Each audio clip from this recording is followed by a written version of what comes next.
No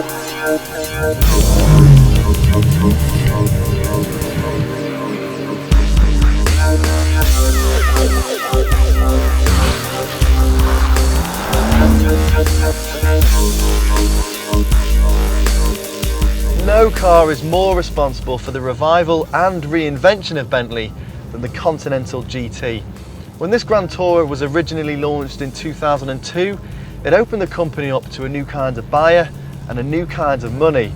Its success has led to this second generation version, which is now available in flavours of V8, W12, and for the boy and girl who must have it all, the GT Speed.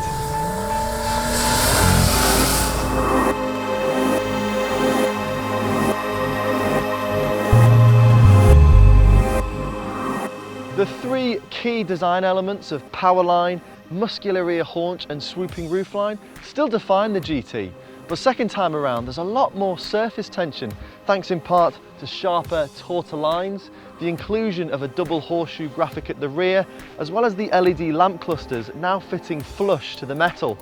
V8 models are set apart by having a big red Bentley badge on the bonnet, while this GT Speed is modestly distinguished by sitting 10mm lower, having chrome badges, 21-inch alloys, rifle exhaust trims, as well as a custom black manifold cover, beneath which beats a 616 brake horsepower W12 engine.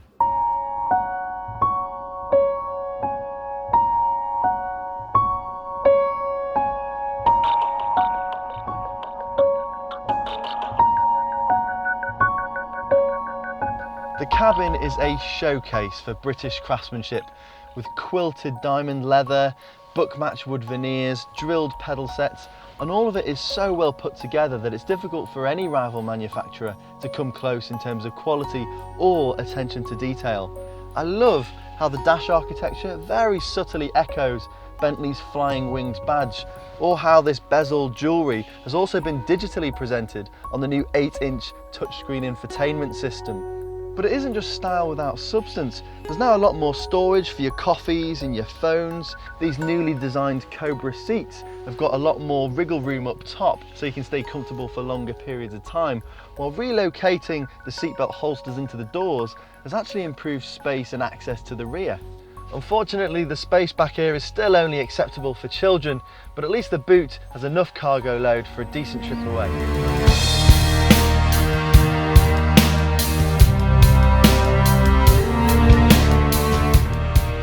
Continental is a Grand Tourer in the very best sense. Granted, this isn't the most auspicious weather to be testing a high-performance vehicle, but even now the four-wheel drivetrain is giving you so much assurance and it feels so confident in the corners now, and the grip levels are fantastic. It isn't the most agile of sports GTs to drive, but it certainly is one of the most refined. In terms of engines, the addition of that 500 brake horsepower V8 shouldn't be considered as a poor relative, because it has such a wonderful character of its own with a delicious soundtrack. But this GT Speed is something else. It's got a really flat torque curve and makes in-gear acceleration through any of these 8 speeds on the flappy paddle just relentless.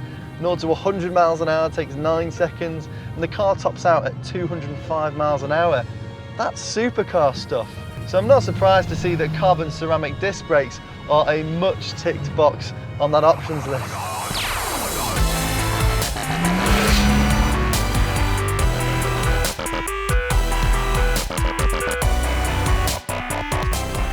The Continental GT now has more appeal than ever, but even with the inclusion of the GT Speed, the weight dominates the experience so much that it can never really be considered a true sports car.